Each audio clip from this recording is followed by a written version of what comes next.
Eu sou o Fábio Rangel. Eu sou o Rodrigo Carvalho. Eu sou o Daniel Cavalcante. E eu sou Caio Gáudio. E a Lição é o Gaíbe, hein? E está começando Enquadrando, podcast de apaixonados por cinema, editado por Nathalie Martins, lá do Tênis Verde Podcast. Hoje nós vamos falar de Duna, parte 2. A gente já gravou um episódio sobre Duna, parte 1. Foi o 20º episódio do Enquadrando, lá na primeira temporada, né? Não sei se vocês lembram. Então tá disponível, você pode ouvir o primeiro episódio antes de ouvir. Esse é um dos nossos episódios já mais ouvidos. Não sei se vocês sabiam disso. Eu sabia.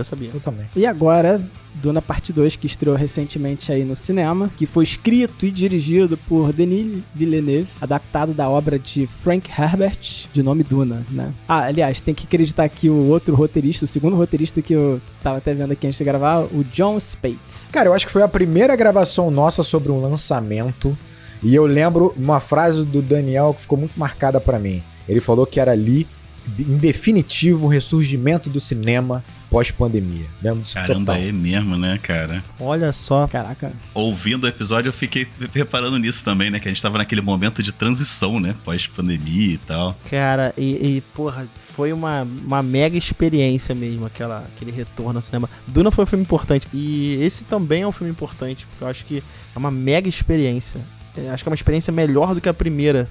Mas a primeira tava num contexto histórico mais relevante, né? Então fica difícil a gente ponderar, mas puta experiência as duas. Cara, que momento do cinema, irmão. Muito bom. Não, é assim, eu vou falar pra vocês, dando um spoiler do que eu quero muito falar aqui, né? Mas eu acho que o Duna 2, ele supera esse momento e olha que a minha expectativa nem era alta. Pro Duna 1, a minha expectativa era muito alta. Eu lembro que eu tava numa expectativa muito grande dessa adaptação, por tudo que ela significa pro sci-fi, né? E eu gosto muito de sci-fi. E o Denis Villeneuve é um diretor que ele já teve vários episódios aqui no Enquadrando. Sim. E todos sobre sci-fis dele, né? Então a gente falou dele em A Chegada, no episódio número 13. A gente falou em Duna, no episódio número 20. Blade Runner 2049, no episódio 76. Verdade, hein? E como eu sou fascinado pelo cinema do Villeneuve e por sci-fi, cara, eu não sei por que eu não tava com a expectativa tão alta pra Duna 2 e foi um impacto, assim, foi uma porrada na minha cara esse filme. Ele é melhor que o primeiro, né? Eu assim, não sei, a gente pode discutir isso aqui, mas eu acho que ele tem um mérito que é, não sei se isso aconteceu pra vocês, mas ver o Duna 2 melhorou o Duna 1 pra mim. Ah, claro, mas isso tinha que acontecer, né? Tinha que acontecer, Continuação mas não necessariamente boa é assim. aconteceria. Exato. Esse era o medo. É. E acho que ele consegue isso, né? O Villeneuve, pra mim, ele é um dos melhores diretores de sci-fi da última década, assim, sabe? Tipo, não tem como, sabe? Não, cara, ele é um dos melhores diretores das últimas décadas. Exatamente. Assim. Eu acho que isso é inquestionável. Assim. E discordar é disso. Perfeito, pode ser, mas o marco dele no sci-fi é tão grande, sabe? A gente tava falando disso, por exemplo, em Blade Runner 2049, sabe? Que ele faz uma continuação de um dos sci-fis mais influentes do cinema e mesmo assim ele mantém num nível elevadíssimo, sabe? E a franquia Duna, além de ser um sci-fi, é um blockbuster, sabe? E no nível que claro. eu não conseguiria imaginar essa magnitude no cinema, sabe? E o cinema me surpreendendo novamente isso aqui. Eu fico abismado com esse filme. E é legal porque esse filme, ele tá deixando um legado que tem tempo que eu não vejo no cinema também, né? Assim, teve esse momento na Marvel ali de todo mundo falando disso, né? De ter muito meme em torno disso e tal. E eu não sei se é uma coisa exclusiva da nossa bolha aqui, né? Mas, pô, eu tô vendo muito isso, cara. Muita gente falando disso, brincando com o filme, sabe? O imagético do filme tá espalhando mesmo na cultura pop, né? Isso assim, é raro de acontecer, né? Não é qualquer filme, não. Claro, Duna tem um tamanho, uma escala tão grandiosa, é um risco tão grande, é um blockbuster, né? Tipo assim, tão gigante, com tanto conteúdo, que vai alçar ele num outro patamar pra indústria em si, não só artístico, porque isso eu acho que ele já vinha provando, né, que ele é um diretor incomum, mas para a indústria, como a gente conversou muito com o Nolan, ele é um diretor hoje indispensável, imprescindível para a indústria em si.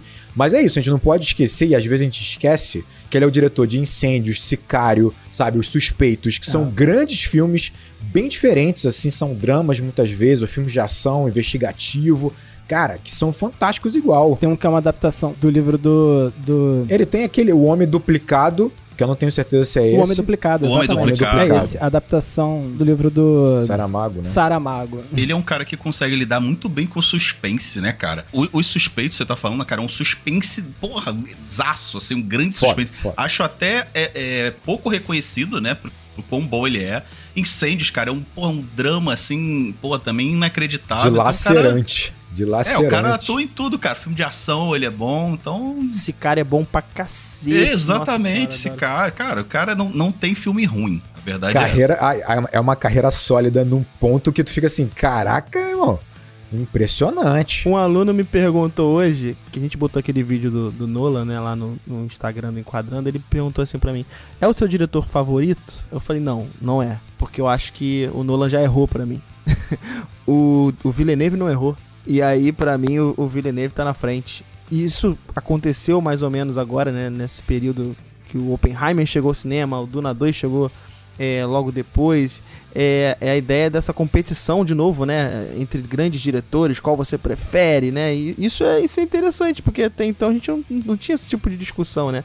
O diretor não aparecia tanto, né? Agora, o diretor tá ali de novo, né? São os novos George Lucas, os novos Spielbergs, né? Ganhando aí a relevância pra indústria, né? E aí eles acabam se divulgando. Quando você não tem uma marca vendendo filme, tem que voltar pras raízes, né, cara? É diretor que vende, é ator que vende, não tem jeito. É esse ciclo do cinema, né? Ah, cara, eu adoro isso. Tipo, a gente falou muito disso com o Nolan.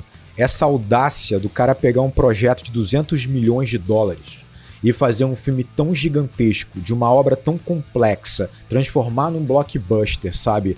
Entender o que ele pode oferecer para que ele atinja o público maior possível, ter renda para fazer um segundo filme, um terceiro filme. Cara, é uma audácia de um diretor. Tu tem que ser, cara, fodão. Tem que ser fodão, cara. É uma audácia, mas ao mesmo tempo, ele não quer criar alguma coisa extremamente rápida e sabe, acelerada, cheia de efeitos, não. Ele te dá tempo de respiro o tempo todo, ele te coloca uma imagem impactante em cena e deixa ela rolando e você refletindo. Pô, mas daí vem a audácia dele, né? E eu acho impressionante como ele consegue fazer isso e ainda assim ter mercado, sabe? Sim. E ser um blockbuster dessa forma. Então, pra mim, Duna 2, ele consegue superar o primeiro nesse aspecto. Claro. Sim. Sabe? Porque o primeiro tem aquilo, né? Criação de mundo, né? Então, acho que tem muito trabalho que precisa ser feito, às vezes, no diálogo, na identificação do personagem. Cara, se o primeiro já era incrível, com a apresentação daquele mundo e os personagens marcantes, o 2 mergulha na sociedade, sabe? Apresenta camadas e discussões, assim, que tornam o filme uma experiência que vaza o cinema com muita rapidez, sabe? Sim. Você rapidamente vaza do cinema, tudo de forma gradual, sabe? Dando tempo pra você digerir, sabe? O que tá acontecendo e as imagens extravagantes na sua frente, num planeta que é monótono, sabe? Meu Deus! É muito doido isso. E lembrando que ele fez o primeiro filme sem saber se ia fazer o segundo, né, cara? Isso também é uma coisa que nossa. não é qualquer um que topa fazer, não. Ainda mais um cara que bota a marca dele, que é isso que você tá falando. Ele é um cara que consegue colocar a marca dele independente do filme que ele tá fazendo. E acho que ele é muito coerente nesse sentido, né? Isso que você tá falando é uma marca muito clara dele, né? Em todos esses filmes que a gente falou, ele faz isso bastante. Ele te dá tempo de refletir. Sabe o que me parece, Caio? Me parece que ele confia no público. Eu imagino se fosse... Vocês citaram muito o Nolan aqui. Mas se fosse o Nolan, ia ter a explicação de tudo.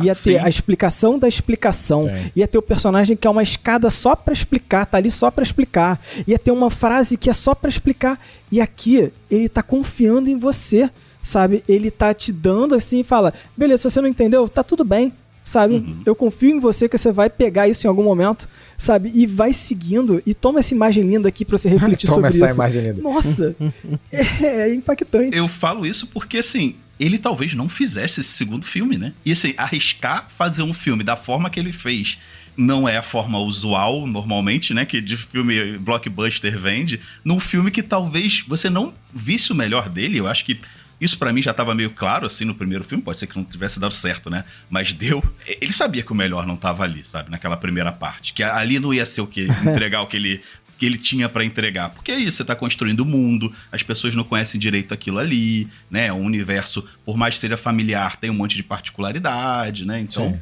sim. É muito arriscado, cara. É muita coragem de fazer isso. Não, e ele acabou dando azar porque você tava voltando de pandemia, a volta ao cinema não era simplesmente uma volta ao cinema pelo filme, mas sim uma volta à experiência de entrar numa sala de cinema. Então isso afetou em grande parte a arrecadação, né? Acho que foi até, de certa forma, a Warner comprou um pouco esse barulho, né? Comprou um pouco essa ideia de bancar um segundo filme, porque viu potencial no primeiro, além do que de fato ele arrecadou, por causa da circunstância. E há também, acho que a gente vai falar um pouco de escala mais pra frente, que eu já sei, mas aqui falando um pouco de escala de arrecadação mesmo, eu acho que há também uma visão dos estúdios para um redimensionamento da coisa, né? Não dá pra todo filme ser considerado sucesso só quando bate $1 bilhão, né, gente? A gente não tá mais nesse momento, né? Então, acho que houve aí também uma boa vontade junto com competência. E aí,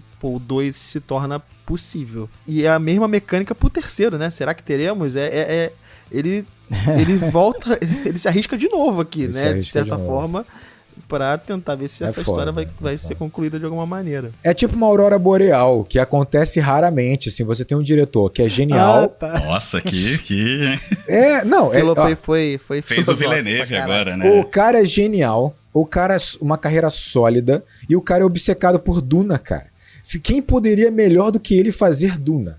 Sabe? Essa é a verdade. Mas o Villeneuve, ele tem uma parada que ele sabe os limites dele. Porque ele já falou, olha, o Messias de Duna eu faço. A partir daí, pra mim, não dá mais. Porque ele sabe as limitações dele também. E assim, pra quem não sabe, a partir do Messias de Duna, eu não li o Messias ainda, tô me guardando, mas a partir do Messias é uma loucura desenfreada. É um negócio totalmente lisérgico, maluquice total. Então, o Nolan, o Villeneuve sabe os limites dele. Sabe, ele sabe o que ele consegue entregar bem, né? Então ele já aponta, ó, pra mim acabou aqui. Eu faço o próximo filme, mas acabou aí, não quero mais saber disso. Ah, ele não vai estar no Duna 3, é isso? No 3, sim, não, o ele Messias. Tá no Duna 3. É, sim. Ah, eu não sei onde é que é o Messias, gente. É o Duna 3. É o Duna 3. É o Duna 3. Pô, Fábio, se tu viu o filme, tu sabe que ele acabou com o Messias lá em Duna, porra. Sim, só que... Não, é porque até o Duna 3 eu não sabia se era incluindo ou excluindo o Duna 3, entendeu? É uma parte do livro. Então ó, só pra né, deixar claro aí pra quem não sabe, Duna, o primeiro livro, o nome é só Duna, são os 2 primeiros filmes, esse segundo filme agora, acabou a história do Duna 1. Agora, os próximos livros Messias de Duna, Filhos de Duna, Rei não sei o que de Duna, aí eu já não lembro mais os nomes, mas são 5 livros a partir daí. Ah, maneiro. Ah, bom saber que tem mais um. Tem mais um. E deixa eu fazer um contraponto aqui ao que o Fábio falou. Eu acho, se eu tenho algumas críticas a esse filme e ao filme anterior, né? Porque, como o Daniel falou, esse filme melhora o primeiro, mas ele reforça alguns pontos também de crítica que eu tinha em relação ao primeiro. É exatamente sobre essa confiança que ele tem no público. Eu acho que ele escorrega um pouco nisso, que ele exagera. E, pra mim, ele tinha que ter algumas pitadas de didatismo, não para que você só entenda o contexto melhor, mas para que o peso das decisões seja mais intensificado. Vou ter mais clareza nisso mais pra frente, mas eu acho que ele dá uma escorregada nisso aí. Mas é um filmaço, isso é inegável. Eu acho que vai ser uma boa discussão. É uma boa discussão, porque assim, é um material pesado. A gente depois pode até esmiuçar um pouco mais, mas é um material pesado. E assim, pra mim, ele fez milagre nesse filme. Em 2 filmes, conseguir tirar o que ele tirou. Isso eu também acho. Milagre. Eu não terminei de ler o livro que o Caio me emprestou, né? Inclusive, eu não sei nem onde tá. Onde fisicamente esse livro está, mas eu vou achar em algum momento. Vai voltar pra minha estante em algum momento. O que acontece? Eu, quando comecei a ler, né? Li uma parte e realmente...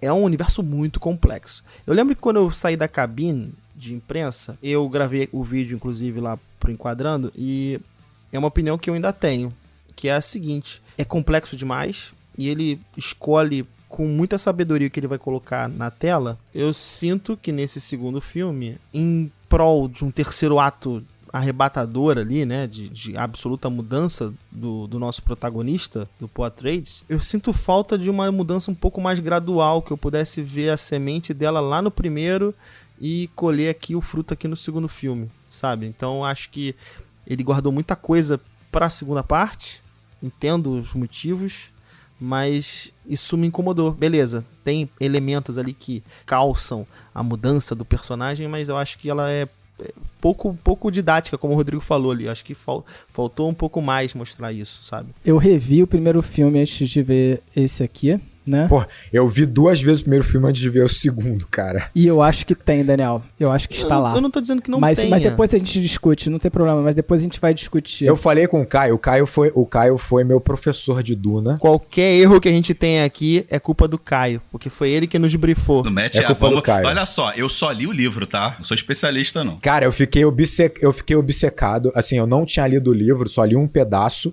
Aí eu comecei a ler uma porrada, vários trechos da enciclopédia de Duna, que não foi escrito pelo Herbert, mas foi escrito por um cara que ficava muito próximo dele, entrevistou ele e tal, não sei o quê. Aí vi uma porrada de conteúdo, li tudo. Aí eu falei, cara, eu preciso ler o livro porque a parada é sensacional.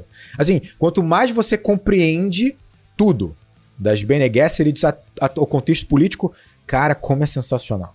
Esse é o ponto máximo aqui pra mim desse filme, que é... Eu preciso ler o livro agora, sabe? Tipo, Preciso. o filme me instigou num ponto que eu falo, cara, eu quero ler esse livro, Eu sabe? também. Isso é demais, isso é demais. Senhor dos Anéis, por exemplo, não fez isso comigo, sabe? Não tive vontade de ler o livro a partir daí. Mas esse aqui é um negócio que eu falo, caraca, eu quero conhecer mais desse mundo, sabe? Eu vou até evitar falar coisas sobre algumas coisas que eu sei dos outros livros e evitar coisas que até acontecem no primeiro livro, porque, cara, eu vou recomendar que leia o livro. O livro é muito bom. Não é um livro fácil de ler, assim, mas assim, depois de um tempo você engrena nele, porque ele também é zero didático, tá? Ele vai te jogando um monte de palavra, tem um glossário lá no final, você tem que ir lá ficar consultando o que são as palavras e tal. Mas assim, é um livro tão prazeroso de ler, quando você começa a entender as engrenagens girando, o que tá acontecendo, né? E não é um livro com difícil, assim, as palavras difíceis, né? Um vocabulário difícil. Rebuscado, não é, né? Não é. Tem essa dificuldade, né? Das palavras malucas que o Herbert enfia lá, às vezes, no meio do negócio. Que quem tá acostumado com sci-fi, né? Tá acostumado com isso, cara, né? Só que ele tem uma parte que não tá nos livros, nos filmes, que tá nos filmes, mas tá muito pouco, que é uma parte política.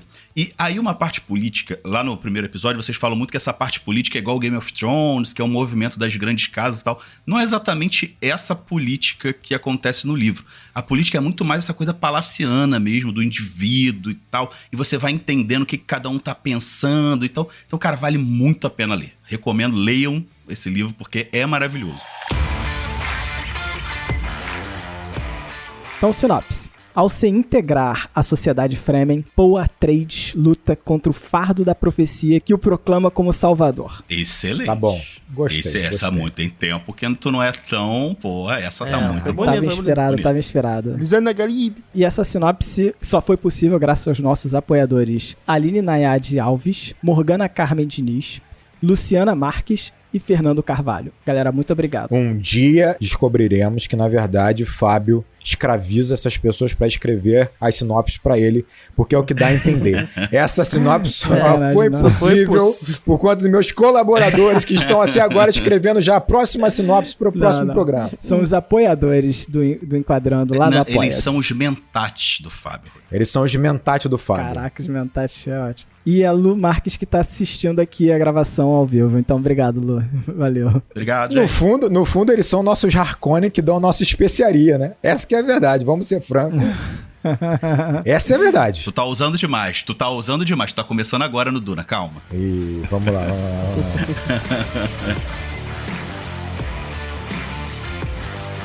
Bem, o primeiro ponto que me chama a atenção no Duna Parte 2, né, do Villeneuve, é já algo que eu havia comentado no episódio de Duna. A gente fez um comentário breve sobre isso, mas que nesse aqui, sei lá, mudou a percepção pra mim do que é o Duna e o que a gente tá vendo no cinema. Eu me arrisco a dizer, e aí eu vou ser aspas fortes aqui, né? Vou fazer aspas fortes aqui, né? Lá vem. A gente tá vendo, cara, um clássico de um novo momento do cinema surgindo na nossa cara, assim, sem perceber, sabe? Pra mim, o Duna, ele tem um controle da escala num nível que é absurdo. O Villeneuve faz isso num nível absurdo, assim. A gente começa pensando que Duna fala sobre um planeta, né? E por mais que esse planeta seja monotônico, né? Você vai ver um território que é muito parecido a todo momento, né? Você tem que ter uma noção de tamanho de escala desse lugar como um planeta. Não pode ser um tamanho do Brasil, não pode parecer um estado de São Paulo, uma cidade do Rio de Janeiro, né? Ele precisa parecer um planeta, sabe? E Cara, já começa por aí. Eu acho que o Villeneuve, ele controla essa escala. E todas as escalas no filme, seja com contexto ou com a lente dele, sabe? Que faz você ter um olhar para aquele, por exemplo, aquele verme, sabe? Você ter uma noção do tamanho que aquilo representa, não só como o ser que ele é, sabe? Comparação de tamanho, mas como o que ele representa, sabe? Em diferentes momentos no filme. A imponência dele, né? Seja visto de cima ou de frente, visto com o Por-3 desmontando nele, sabe? Seja na sensação do tamanho da guerra, na velocidade da guerra, no tamanho das naves, dentro da nave, fora da nave. Sabe, você ter noção da escalada do conflito e ele é cuidadoso com os diálogos e pausas pra te manifestar isso dentro de você, sabe? A coisa também escalando dentro de você. Eu acho que esse filme surpreende demais nisso. Cara, eu acho que um bom exemplo disso que você tá falando pra mim é a água. Quando a gente vai entendendo, obviamente, a gente vai passando de entender a importância da água além do óbvio, quando você vai acompanhando os Fremen. E quando ele consegue te dar não só essa escala física, mas também emocional, religiosa, de fundamento de uma sociedade como o Fremen, naquele momento que ele mostra aquele lago subterrâneo, é de se emocionar. E é tão poderoso você ver aquilo, porque quando você entende a magnitude daquele lago, e são vários, né? Você entende a magnitude da resiliência daquele povo em prol de um crescimento uno, em prol de uma busca por esse paraíso em Duna. Você percebe o sacrifício deles, porque o lago tá lá, os lagos estão lá, sabe? Mas o significado ultrapassa. Então, assim, ele consegue, como o Fábio falou muito bem, consegue pela lente, pela câmera, mas consegue por esse significado conceitual, né? Intrínseco, subjetivo. É impressionante, é impressionante. Isso tudo levando em consideração um ambiente que tende à imobilidade, né? É um ambiente muito igual sempre, né? Parece que tudo vai ser sempre igual, né? E esse trabalho que ele faz de dar movimento ao planeta, às pessoas, ao que está acontecendo ali, é um trabalho muito difícil. Você não consegue trabalhar escala de forma tão simples, porque você não tem lugares muito diferentes para mostrar, você não tem situações muito diferentes para mostrar, né? Mas como você colocou bem, o contexto e como ele usa a câmera para colocar esse contexto, gera essa ideia de movimento. As coisas estão andando, né? As coisas estão indo para frente, estão se movendo, né? Pro melhor ou para pior a gente vai discutir para frente, mas elas estão andando. Uhum. E é muito difícil. Mas é um movimento, o Fábio falou isso também, que ele te dá um tempo para você respirar, que faz com que você também sinta a paisagem que está sendo mostrada ali, né? Você sente a aridez, de fato, no sentido de que, pô, é difícil se locomover, para se esconder é difícil, né? Ele te dá as próprias cenas que causam, né, criam tensão na gente, a própria cena de abertura, por exemplo, é uma dessas, que, beleza, as coisas estão andando, tá? As coisas estão se movimentando, há um controle de escala, mas ao mesmo tempo ele te dá momentos, ele te dá respiros para você entender que a dificuldade daquele povo ali não tá só, de fato, na filosofia, como o Rodrigo colocou muito bem, mas tá na prática mesmo, sabe? Na prática mesmo. Se locomover é muito difícil, né? Sobreviver na superfície é muito difícil. Você vai ter cenas que vão reforçar essas ideias e elas vão avançar a história de alguma forma, né? Então é um roteiro que é importante porque, assim, esse roteiro ele ajuda a gente porque e esse tropo é muito comum também, né? O outsider que ele vai fazer parte de uma sociedade através da assimilação, né? Da cultura, né? O processo de aculturação. Ele vai absorver a cultura. Dançando com lobos. Exato. Eu pensei Dança com lobos, né? O Último Samurai. O Último Samurai, eu pensei em Último Samurai, exatamente. Então, Paul Atreides é esse personagem que vai, né, aos poucos tomar contato ali com aquela cultura, e acho que isso é feito de maneira muito bonita nessa segunda parte. Eu queria ter visto um pouquinho mais disso no primeiro lá, já, sabe? Pra ele entender o que talvez se ele entendesse o que ele significa pra esse povo lá no primeiro e aqui ele se desenvolvesse um pouco mais isso, né? Mas eu acho que isso ficou muito pra segunda parte. É isso que eu tava reclamando lá no início. Mas enfim. Sei lá, essa divisão boa. Mas só pra dar uns exemplos assim das cenas que me chamam a atenção pra essa ideia da escala. E antes eu só queria pontuar, Daniel, que realmente os pontos que a gente tem de contemplação no filme, né? Que você para pra respirar e racionalizar dentro de você o que tá acontecendo. Eles também ajudam você a construir isso dentro de você, né?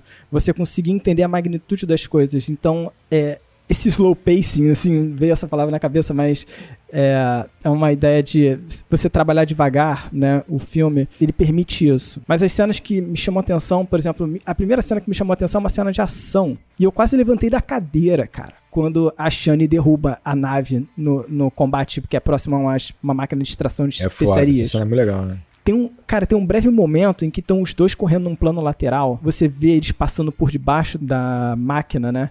E você vê uma nave, né? Parece um helicóptero, né? Mas é uma nave, né? Caindo em fogo atrás, assim, em chamas e impactando no chão, sabe? Num plano mais aberto. E logo em seguida você vai ver a máquina de extração sendo destruída de longe. E, cara, a utilização desses planos abertos, sabe? Nessas cenas é tão magnífico, sabe? Porque ele não tá te escondendo, parece que ele não quer te esconder nada, sabe? Em algum momento você fica, caraca, ele não tá brincando comigo. Isso é real, sabe? Ele não tá fazendo uma brincadeira de vou fechar os planos aqui pra você não entender direito o que tá acontecendo. Não, isso é real. É muito foda. É muito doido, sabe? É muito curioso se você pensar que num deserto como aquele, num espaço aberto como aquele, nada fica oculto mesmo, né?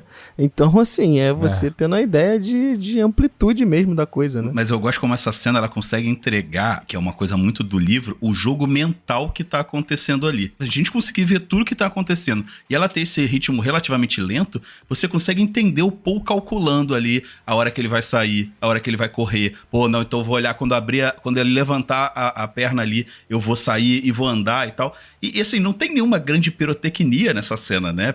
E ela é incrível, uma cena de ação incrível, né? Realmente dá pra sair da cadeira. Isso tudo você entendendo o que eles estão pensando ali, né? Parece uma construção muito concreta de ação e reação, que é algo que dá muita veracidade pra gente, né? Quando você percebe que a cena, ela parte... todas as pequenas ações que começam essa cena, elas têm significância, elas vão crescendo até o final da conclusão, quando eles conseguem tombar, né, as naves e tal. É muito foda mesmo, assim. É impressionante, cara. Pequenas construções, né? Sim. E a segunda cena, cara, quando eu olhei, eu falei, cara, esse cara sabe o que ele está fazendo perfeitamente. É o Paul percorrendo a multidão com a câmera vista de cima, assim. E as pessoas parecem grãos de areia. Essa cena deve ficar arrepiado. E aí você tem uma noção, ao mesmo tempo, você tem a noção do tamanho daquela população, como a população se comporta como uma areia para algum ser que está passando ali no meio, sabe? Como se o Paul, em algum momento, ele fosse o próprio Shai LaRue, sabe? Shai Hulu, sei lá, não sei falar o nome, sabe? Mas o verme passando no meio daquela areia, como se ele fosse agora o deus, sabe? Daquele povo. E caraca, é impactante. E você vê, o nível de escala tá aqui, tá em você reconhecendo uma cena que ele é Deus para aquela população, antes dele dizer que ele é Deus, sabe? Sim. Caraca, e eu, meu Deus, sabe? O que está acontecendo nesse filme? Foi para mim uma experiência cinematográfica nova. Isso me impactou demais. Pra mim é algo novo, pra mim é algo que eu nunca senti, sabe? É muito interessante que você coloca, porque você pensa assim, como é que as decisões, elas fazem total diferença. Seria até natural você procurar esse plano geral, em que você vê a multidão cercando, né, seu Messias, né, o Paul, né? Talvez depois do discurso dele como Messias, quando ele começa a quebrar as regras culturais do lugar, pelo tamanho que ele está tomando. Mas não, como você entrega o plano geral antes, aquele peso do plano geral vai para as palavras dele no discurso. Essa força do plano geral vai no discurso, vai na postura dele e ganha muito mais imponência, né? Ganha muito mais força, né? Impressionante, assim, é uma escolha simples e potente, né? Quando você percebe a organização mesmo da montagem do filme. E que tem a ver com o contexto, né? E pra mim ainda fica da água, bicho. Tipo assim, porque vai da gota na orelha do rato de areia ao lago e você entende a significância daquela água em todos os níveis. Enquanto aquela gota na orelha daquele ratinho é impressionante, é um milagre, como aquele lago também é um milagre. Sabe? Pra mim a escala tá aí. E assim, isso tá no primeiro filme, sabe? Mas no primeiro filme isso tá verbalizado. sim. Aqui não precisa estar verbalizado, sabe? Aqui você sente. E eu acho que isso diz muito sobre a trajetória do próprio Paul, né? De que ele verbaliza as coisas porque ele tá estudando os Fremen e aqui ele tá vivendo como os Fremen. O último ponto que eu acho que ajuda a compor a ideia da escala, sabe? Pra a gente tentar entender exatamente o que eu tô falando, cara. A gente tem uma trilha sonora que o ponto mais importante dessa trilha, né, são as vozes da trilha, sabe? E aí você tem uma trilha gutural, né, que tem umas coisas meio sem sentido que te levam pra uma ideia de abismo, em contraponto a uma trilha que tem uma voz feminina que ao mesmo tempo passa uma ideia de, sei lá, dor e mistério, sabe? Sempre quando eu escuto essa trilha, essa voz feminina, eu sinto como se houvesse algo a ser descoberto, mas que descobrir isso ao mesmo tempo é lindo e terrível, sabe? E é um chamado perigoso. Nossa, é uma coisa, cara. É foda, não. A trilha é impressionante. A trilha é impressionante. Te dá a escala do que acontece dentro do Paul. Esse filme ele consegue ter esses momentos que não dá, sabe? Uns momentos de iluminação, assim, que é assustador, tão grandioso, sabe? O Hans Zimmer é muito sinistro, né? Assim, É isso.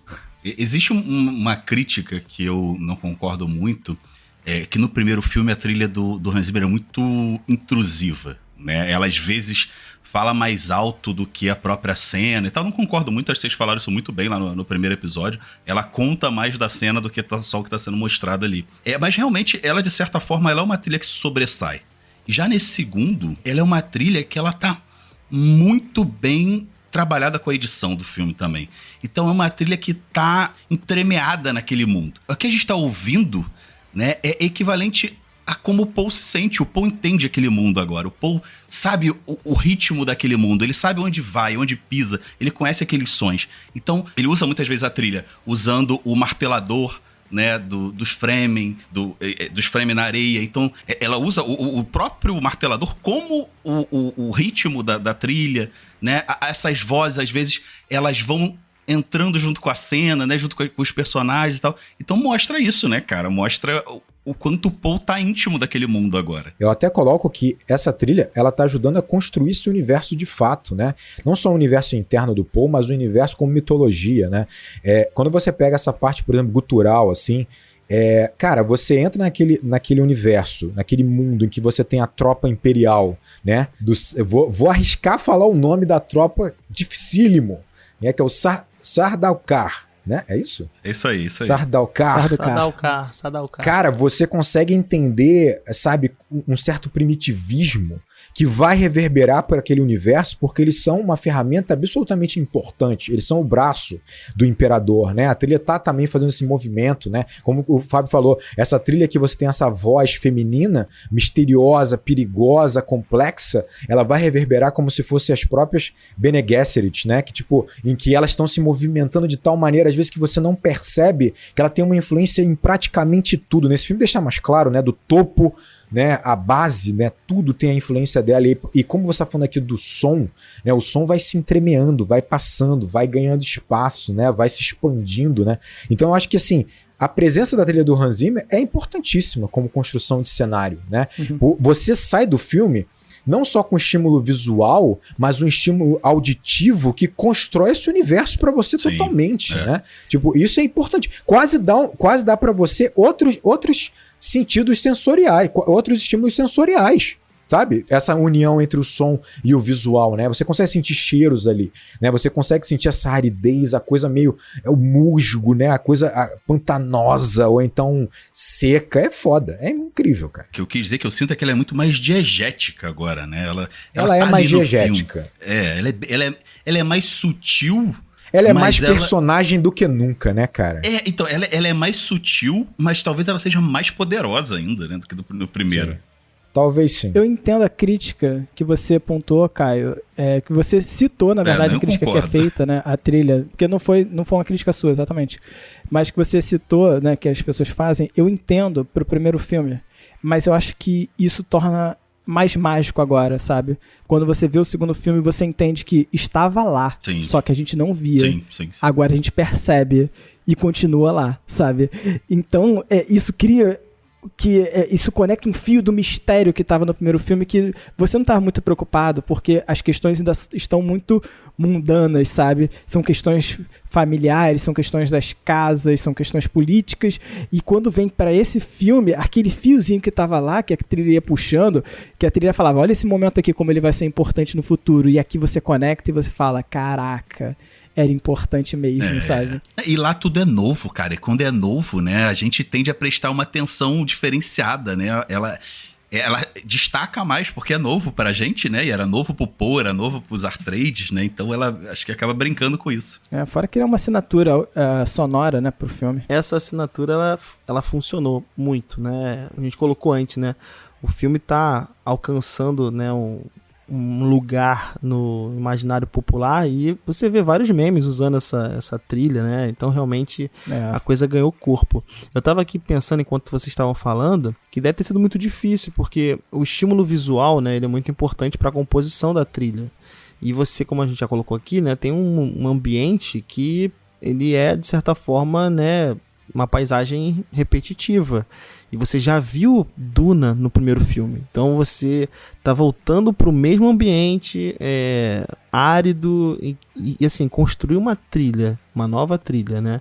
Em que ela vai ter agora um novo papel a desempenhar nesse segundo filme, não tendo tantas variações assim possíveis do ponto de vista visual, deve ter sido muito difícil. O Fábio mencionou a cena do Poe Atreides, né, mudando de fato e assumindo o seu cargo como imperador não, meu Deus. Lição Al-Gaib! Como Messias de Duna, né? E assim, eu não li o livro até essa parte. E aí eu queria fazer uma pergunta pro Caio em específico. Ih, lá vem o questionário. Porque assim, eu não sei se essa cena, ela está assim, dessa forma no livro, mas eu fico me perguntando, depois que eu vi a cena, cara, a trajetória do Timothée Chalamet enquanto Poe Atreides. Porque assim, a gente começa com ele realmente uma criança ali, um adolescente, cheio de questionamentos. Cara, é uma mudança de postura vocal, de postura mesmo, né, física. E, cara, eu comprei muito essa cena dele, assim. Eu acho que, eu não sei se talvez esse era um momento, sabe, minha pergunta pro Caio pô, tem essa cena no livro? Será que essa cena de transformação de fato? Ou isso aqui também é uma criação do Villeneuve, né, essa mudança acontecer dessa forma é roteiro do filme ou tá no livro também? Cara, confesso que eu, assim, não sei te dizer se especificamente essa cena tá no livro. Uhum. Mas no livro a coisa é bem mais gradual, né? Sim, você vai vendo a transformação do Poe aos poucos e você tá na cabeça do Poe, né? Porque o narrador é onisciente de Duna. Então você sabe o que o Poe tá pensando. Cada coisa que o Poe vai dizer é pensada, e você acompanha esse processo de pensamento dele. Eu vou falar tal coisa, se eu falar tal coisa, eu vou atingir tais pessoas e tal. No livro é muito assim, muito assim. É o tempo todo você tá na cabeça deles, eles estão maquinando exatamente o que eles vão dizer e tal. Então tem várias cenas do Poe assim, né? Tem vários momentos de transformação do Poe assim, e de reconhecimento cada vez maior do Poe. O que o Villeneuve faz muito bem é condensar isso num momento épico, né? Que funciona muito melhor no cinema do que no livro, né, propriamente dito. Claro, mas tem algumas cenas, assim, importantes. Antes da batalha lá com os Harkonnen, tem um discurso incrível do Poe também no livro. Tem cenas, assim, se eu tô falando, essa cena especificamente, eu não tenho certeza. Mas tem cenas com discursos incríveis do Poe, várias cenas. A minha pergunta foi no sentido de que, cara, se essa cena estivesse no livro, talvez seja a cena que as pessoas esperavam, né, ver, né? Caraca, como é que vai ser essa tomada de bastão, né, do Poe Atreides, né? Então minha pergunta foi nesse sentido, cara, será que tinha essa expectativa? Porque, cara, essa cena pra mim funciona muito bem, e é isso que você falou, né? Acho que tem um pouco disso, né? Ele tem pensamento dele de que, pô, agora eu vou fazer isso, agora eu vou fazer aquilo. Acho que ele consegue transpor isso muito bem. E o garoto mandou bem, hein? Vou te falar. Mandou bem. Não tava tão convencido do Timóteo, mas o moleque é bom. Eu acho que a direção ali, né? Alguns efeitos de áudio, né? Dão uma boa ajudada nele ali, dão uma encorpada na voz dele. Ele não é um ator que deu uma voz, um vozeirão. Claro, mas, porra. A produção dá uma boa ajudada ali. Mas, pô, excelente também. Acho linda essa cena. Acho que é uma das cenas mais marcantes do filme. Eu acho que há uma aliança muito interessante, como a gente está colocando aqui, muito do aspecto da trilha e da fotografia, é a maneira como esse cálculo do Villeneuve é feito com muita paciência, né? Porque quando a gente tá falando, quando a gente chega em Duna, ou a gente chega em qualquer outro cenário, pra gente é tudo muito novo, e quando você se depara com uma cultura nova, elementos tão novos assim, tudo, o que chama a atenção pra gente é a diferença, é a estranheza, né? Então a trilha também vai soar assim pra você, quando a trilha tem como representar algo tão marcante, um universo inteiro, uma cultura inteira.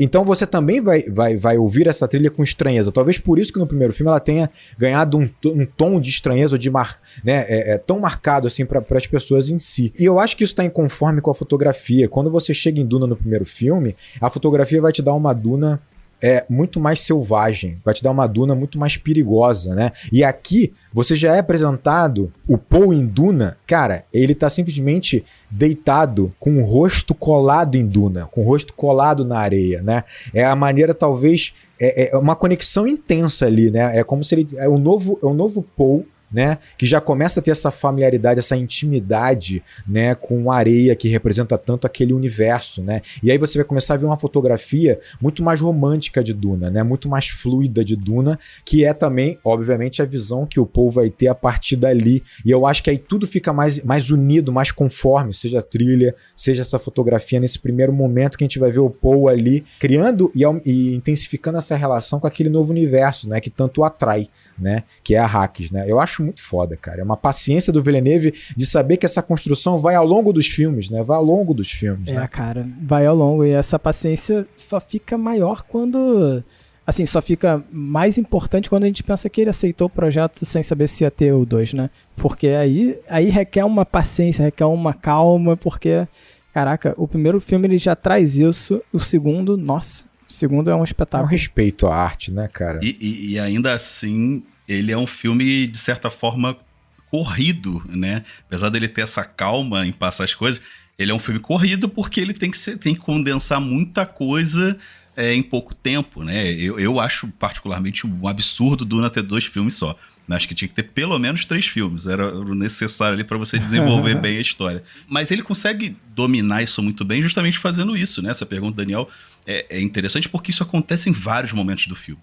Né? Tem personagens que são excluídos, mas tem muitas coisas que são condensadas, né? E condensadas ali com a essência da coisa, né? Da essência da importância da coisa. O Paul, ele vai essa pessoa que vai se transformando mesmo. As pessoas vão conhecendo ele, os Fremen vão conhecendo ele aos poucos. O Paul, ele tá mais integrado com a sociedade Fremen, não vou explicar como, mas existe uma integração muito maior ali dentro, ele começa a ter relações mais íntimas ali dentro do meio dos Fremen, né? E isso não tem como fazer num filme de 2 horas e 40, ainda que seja 2 horas e 40 de filme, né? Então, trabalhar isso tudo, todas essas emoções que a gente tem paulatinamente no livro, usando essa música, usando a fotografia e usando umas cenas tão bonitas, tão significativas quanto essa, né? É muito habilidade de diretor do Villeneuve, né, cara? Apesar disso, eu concordo com o Daniel que é um pouco abrupto que a coisa acontece. Guinada, né? A guinada essa guinada do Paul pro Uzul, pro Paul Muad'Dib, o Zul, né, o Kvatz Haderach, ela é muito rápida, porque ela acontece basicamente no segundo filme, né? Ela acontece toda no segundo filme. Não, mas assim, eu vou fazer uma comparação, que é uma comparação muito injusta, né? Já até imagino. Mas ele vai fazer. Né? Ele vai fazer. Mas vou fazer assim injusto, mesmo, né? Porque ele é injusto. A virada do Anakin Skywalker. A virada dele se tornar o Darth Vader. Não, é porque o que acontece? Sempre me pareceu abrupto demais. Você pensar, caraca, beleza, Anakin tá no momento ali, no campo, com a Padmé, agora ele tá matando as criancinhas ali na... Literalmente, a cena seguinte é ele matando as crianças. Cara, meu Deus do céu. Não, mas assim, eu olho pra cá e eu não acho tão abrupto assim. O que acontece? Eu acho que o Villeneuve, ele tá tão preocupado em criar esses personagens complexos, sabe? E ele vai colocando, sabe, a complexidade aos pouquinhos nesse personagem. Ele vai te dando tempo de respirar pra você ir absorvendo isso, como esse personagem as relações dele. cara, que em algum momento você já tá esperando essas viradas, sabe? E quando chega, você, sei lá, pra mim, sou natural, sou orgânico, e eu falo, é isso aí, eu comprei tudo, sabe, das viradas do Paul Atreides. Eu acho que funciona, mas eu acho que se a gente teve 2 horas e 45 minutos de filme aqui, e mais as 3 horas do primeiro, eu esperava uma maior gradação dessa jornada, sabe? Eu acho que realmente a gente fica sempre nessa questão, né? Pô, ele tá de fato acreditando que ele é o Messias ou ele está manipulando as pessoas. Vamos segurar essa sua pergunta, então. Não, calma, não é uma pergunta, só uma reflexão. Eu gosto dessa Eu reflexão. gosto, também gosto. Mas, assim, o que me pega muito aqui, sobretudo no Duna 2, é uma coisa que você reclamou muito quando a gente falou do Capitão Fantástico, que é a ideia da consequência. Porque ele vê a ideia da consequência. Ele fala, pô, se eu assumir esse papel, tantos vão morrer, né? Tantos vai ter morte, vai ter isso, vai ter aquilo. Mas a gente não vê isso, sabe?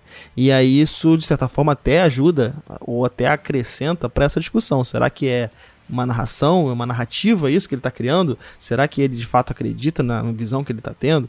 Então, me falta muito essa ideia de consequência pra esse filme. Que óbvio que tá no próximo filme a consequência, né? Então a gente fica eu nessa acho que acabou a discussão, então, né? Caralho, mas é uma questão complicada, assim. É porque, irmão, no livro, vez ou outra, tem 5 páginas de viagem astral, sei lá o que Paul tá tendo. Entendeu? Que ele fica vendo 1 milhão de coisas. E o Ebert descreve lá as viagens de ácido dele. Entendeu? Então, você entende um pouco mais como funciona a cabeça do Paul nesse sentido. E dá pra perceber, lendo bastante sobre esse material original mesmo do Herbert, que isso nunca é selado. Ele não define claramente nada, cara. Nada. Essa é a grande verdade. Isso nada. é importante dos personagens É do tudo nebuloso, é tudo nebuloso.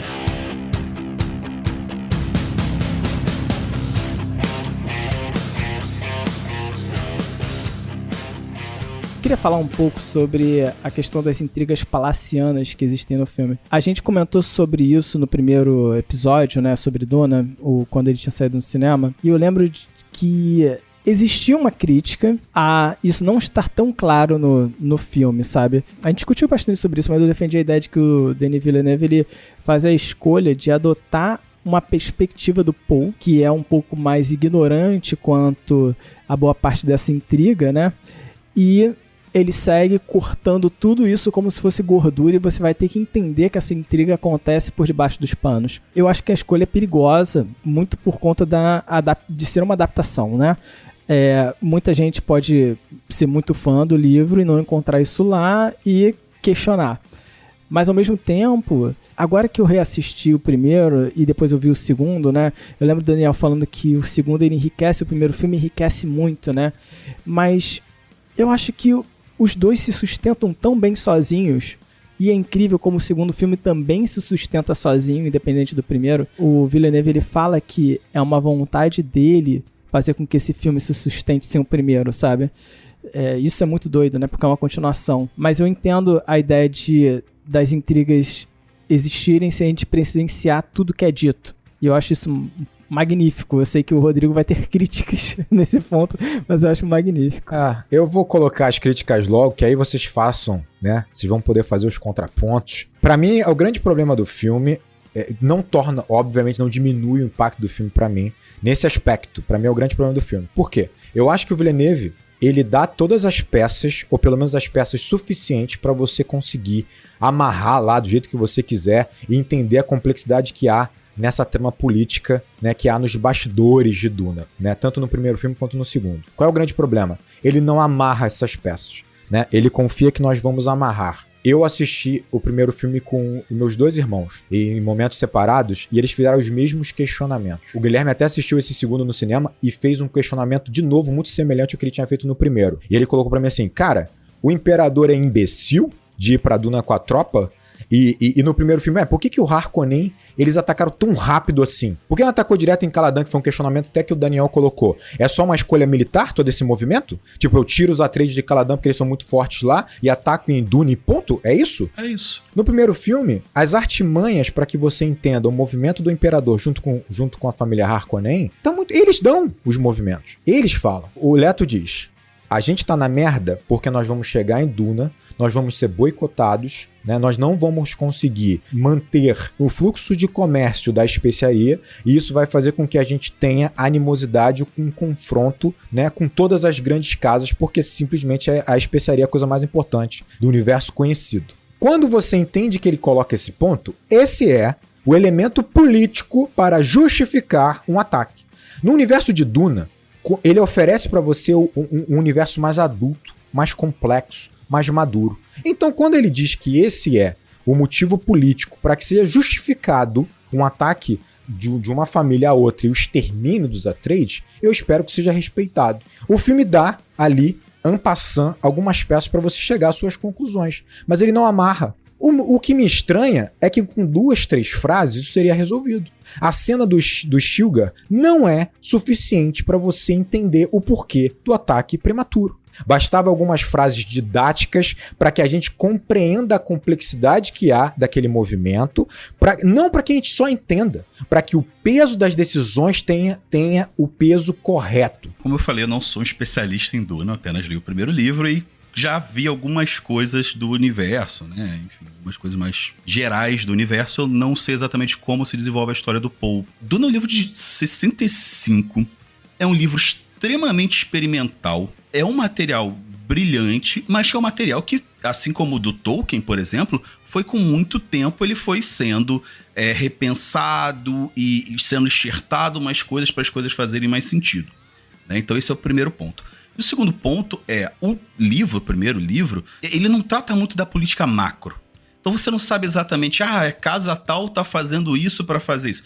Ele trata da política macro através da política micro. Os próprios Harkonnen, eles são figuras quase caricatas. E no livro é assim também, tá? Não espera que no livro, no base, vai ter uma construção super profunda de por que os Harkonnen são assim e tal. Tem uma citação lá que os Atreides, são inimigos de muitos anos, porque não sei quando aconteceu uma guerra que rachou as casas e tal. Mas isso não tá também claro no livro, né? E eu acho que o Villeneuve, ele acaba transportando um pouco disso pro filme como escolha também, né? Porque se você para explicar, você do nada, como é estranho no filme quando acontece, do nada surge um personagem novo, né? Que é essa Lady Fanning. E assim, ela tá num plot muito maior ali. Tá? Ela faz 1 milhão de coisas ali pra chegar naquela posição e tal. Cara, isso não funciona no cinema, sabe? Não tem como funcionar no cinema. Então eu entendo que você tem essa necessidade de entender mais as coisas do filme, né? Eu entendo que às vezes parece vazio, né? E de fato porque eu acho que é intencionalmente assim. O que o Fábio colocou é perfeito. Ele tenta alinhar, o Paul, ele entendia dessas movimentações políticas, mas ele tem que lembrar que ele e a Jéssica, eles se isolam do resto do universo. E o Villeneuve escolhe em seguir acompanhar o caminho do Paul. O livro, você acompanha o Paul e acompanha outras movimentações também, mas para fins de cortar muita coisa da história, né, e facilitar muito o entendimento, ele dá esse foco no Paul, e é isso, o Paul tá lá com os Fremen, ele não sabe o que tá acontecendo, né, ele não tem nem como se conectar direito, né? Eu concordo, assim, eu entendi o teu ponto, e ele faz muito sentido, mas eu acho que temos um problema aqui de marketing até, sabe, porque uma das coisas que foi mais mencionada é que Duna era o Game of Thrones de ficção científica. Então que essa complexidade estaria lá. Tanto que eu acho que a gente falou disso no primeiro filme. Falou. Em determinado momento, como o Rodrigo falou ali, eu parei de me importar com essas intrigas palacianas, como o Fábio construiu. Eu parei. Eu já não esperava mais essa complexidade. Porque eu acho que o Villeneuve realmente tomou uma decisão de abordar a complexidade do Paul. E aí ele vai mergulhar no Paul. Eu até sinto falta um pouco disso. Acho que desenvolver um pouco mais os Harkonnen, por exemplo, seria muito interessante, porque é dicotômico, né? Que ele faz uma simplificação tal que deixa a coisa bem dicotômica, né? O planeta dos caras é preto e branco, sabe? Isso, por exemplo, não tá no livro. Exato, é uma simplificação, né? Então, eu simplesmente parei de procurar isso. E aí eu fui basicamente no visual e no sensorial mesmo. O que eu tô falando, eu não quero mais complexidade, eu não quero nada além do que ele já ofereceu. Eu quero que ele amarre o que ele ofereceu para que você consiga compreender um pouco mais a profundidade do que já está ali. Ele podia muito bem só pegar o Mentat na hora que ele vai até a tropa do Imperador e falar: nós precisamos do seu batalhão. Por quê? O Imperador mandou, precisamos fazer um ataque imediato. As circunstâncias mudaram. Pra mim, soa que é desnecessária a utilização dos batalhões do Imperador e amarrou o rabo dele de tal maneira que tu fica assim, caraca, bicho, que movimento estúpido. Mas não é estúpido quando você pensa num ataque prematuro. Mas isso não tá muito claro no livro também não, tá? Mas olha só, é uma adaptação em que o Villeneuve pode perceber esse ponto e ele pode nos entregar, porque ele entrega, pode. Ele fala sobre o mercado do melange, sabe? O tempo todo fica sendo falado pra gente que quem controla a especiaria controla tudo. E eu acho que uma das coisas que não fica tão bem amarrada, por exemplo, é quais são as consequências da falta do fornecimento dessa especiaria, por exemplo. Eu fico, quando eu falo da questão das consequências, essa é uma delas, por exemplo. Qual é a consequência dos Fremen estarem atacando a extração de especiaria? O que isso está causando para o Imperador, sabe? Quais são as questões políticas que isso envolve? Porque isso faz parte da questão do filme. Ele até fala no primeiro, né? Mas pro microcosmo de Duna, isso não faz a menor diferença, gente. Duna é o planeta da especiaria, só se encontra especiaria lá. E a gente não enxerga em momento nenhum o que a falta dessa especiaria traz. A gente não vê isso na prática. Contemporizando aqui, eu entendo o questionamento do Rodrigo, porque eu acho que essas dúvidas que às vezes causam podem trazer a ideia de que o filme ele pode ser um pouco mais ingênuo, sabe? Pode ter essa ideia. Pode trazer a ideia de que, beleza, vamos atacar que não dá nada, sabe? Não, nem pode trazer como trouxe, né? Eu falei, pessoas, meus irmãos, eles não entendem nada de Duna e eles absorveram o filme, não ligaram esses pontos e saíram ali com uma sensação estranha de que o filme oferecia personagens profundos, uma narrativa adulta, debate muito interessante, mas uma certa bobeira e superficialidade em decisões que vão impactar tudo. Só que o ponto que eu coloco, só pra fechar, é que os elementos estão lá. Só faltam ser um pouco mais didáticos, só isso. E talvez o Villeneuve pudesse ter pego isso e amarrado pra gente, sabe? Mas eu fico pensando também, ao mesmo tempo, que da escolha que ele fez, e ele vai fechar os olhos e vai falar, cara, eu fiz essa escolha e eu vou seguir ela, sabe? Eu fiz a escolha de trazer a perspectiva do Paul e eu vou me fechar nessa escolha, porque assim eu não decepciono ninguém, entendeu? Assim a pessoa que é fanática pelo livro vai se sentir contemplada. Se eu der uma resposta de algo que não está no livro, eu sei que isso é bom pro filme, mas eu sei que isso é alterar uma obra que eu não quero mexer com ela. Enquanto se eu olhar na perspectiva do Paul, cara, foi uma armadilha, sabe? Eu acho que é uma escolha inteligente, Fábio, dele, assim. Acho que realmente é uma escolha inteligente. Mas acaba retirando dele o peso das escolhas que ele fez, de supressão de conteúdo. Ele poderia ter colocado coisas, mas ele escolheu tirar muita coisa também. Sim, mas é tudo em função do Paul. Imagino que seja. Não só. Ele escolheu tirar muita coisa, mas ele acrescentou coisa e mudou coisa. A construção do personagem do Paul, ela é um pouco diferente do livro. Exato. Tem uma decisão sobre o Paul que ela é muito complexa, sobre a Shani, por exemplo. Então, assim, eu não acho que ele foi covarde, não. Ele atualizou o que ele precisava atualizar no entender dele do que era relevante à história. A gente não pode esquecer que Duna, cara, é um livro de conto de Jornada do Herói. É isso, é um conto clássico de Jornada do Herói, sabe? Com todos os seus problemas e suas qualidades. E assim, eu não acho que você tá errado, Rodrigo. Eu só acho que não é um defeito do filme, mas que pra mim tá justificável em ser 2 filmes. Sendo 2 filmes, é muito difícil trabalhar isso. Posso defender o que eu tava falando? Mas é porque a ideia de você trabalhar tudo em função do Paul justifica você não precisar se preocupar com isso. E você deixa em aberto o que pode ser trabalhado depois. Isso tudo que o Rodrigo tá falando pode ser outro material, entendeu? Eu não preciso me preocupar em fechar todo esse material. Eu entendo a necessidade, Rodrigo, de você ter um pouco disso dessa motivação pra você não construir que a motivação seja boba. Mas quando você não tem motivação e você pensa, a motivação é boba, quando você pensa que não justifica quando você não tem toda a informação, não dá pra fazer isso, sabe? Não. É uma conjectura. Tudo bem, mas é que assim, eu tô colocando primeiro questões muito pontuais, tá? Eu não tô falando sobre nada, uma completude, eu falei uma frase. É uma frase. Por exemplo, você fala sobre a questão de ele ter uma visão do Paul. Ele manobra e não é isso. Você visita uma reunião secreta entre o Barão e a Bene Gesserit. Ele faz isso. Ele visita uma reunião ou uma conversa entre a Bene Gesserit e a filha do imperador. Ele tá lá com a câmera dele. Então, assim, não é isso. Ele dá a visão política de vários pontos de vista. Chatíssimo esse momento, inclusive, hein? Diga-se de passagem. Só tô justificando porque isso vai ser importante para o Paul. Eu concordo. Entendeu? Quando ele enfraquece a decisão do imperador, ele fortalece a figura do Paul com o personagem dessa jornada. O ponto pra mim é, às vezes com uma frase você resolve. Você já dá uma sensação, uma justificativa, ainda que relativamente forçada, por uma atitude tão importante, que dá uma sensação de que aquele é concreto. Sabe qual é o problema pra mim no Villeneuve nesse momento? Ele quis criar um elemento de surpresa. Esse é o problema. Porque se ele prepara um pouquinho o campo pra chegada do imperador, ele resolveu esse problema. Tipo assim, o próprio Barão, ele fala o tempo inteiro, eu tenho uma cartada contra o imperador. A cartada é que ele se envolveu na guerra com os Atreides. Ele tanto fala isso que ele fala, você, meu sobrinho, será o imperador porque eu tenho essa cartada. Aquilo é tão importante que afeta tudo, a ponto dele fazer com que o imperador caia. Esse é o elemento que causa tremor no imperador. Era basicamente só uma conversa mínima com a filha, ou o próprio Barão, cara. Mas não, ele só surge como impacto de surpresa. E aí fica sendo, ele caiu na arapuca como se fosse um imbecil.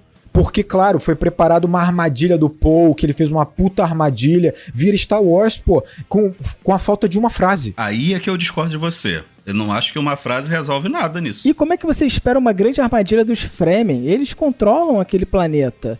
Ninguém espera uma insurgência desse nível. O Barão é bobo mesmo. O Barão é uma caricatura. Ele é um imbecil, o Barão. Ele não é um cara inteligente politicamente. Ele é um imbecil. A grande questão do imperador é que ele é um arrogante. O meu último ponto aqui é que eu acho que o Villeneuve faz uma escolha sábia. Ele prefere trabalhar com a omissão do que com jogar uma linha solta ou boba no filme. Porque quando você joga com omissão, você ainda dá um certo ar de grandiosidade e de mistério para aquelas ações. Então, eu acho que ele acaba optando por ser omisso e não contribuir para o filme ser mais bobo, porque tem coisas bobas mesmo.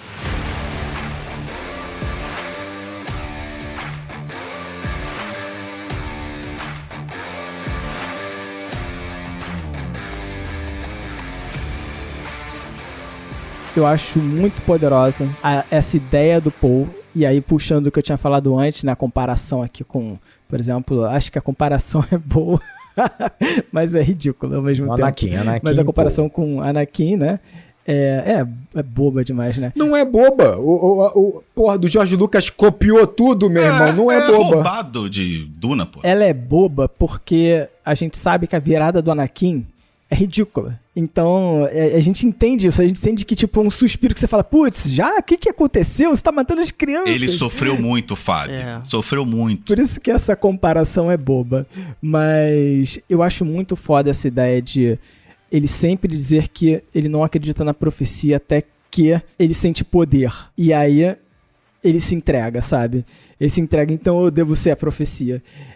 E aí é uma construção que o Daniel estava fazendo lá no início, que acho que agora a gente pode trabalhar mais nela, Daniel. E eu acho que é poderoso demais essa ideia da gente torcer pro Paul, porque a gente está vendo, de certa forma, eu vou colocar assim, a gente pode nem olhar o Paul como um mal, sabe, no mundo, mas a gente está vendo ele em contraponto com os Harkonnen, né?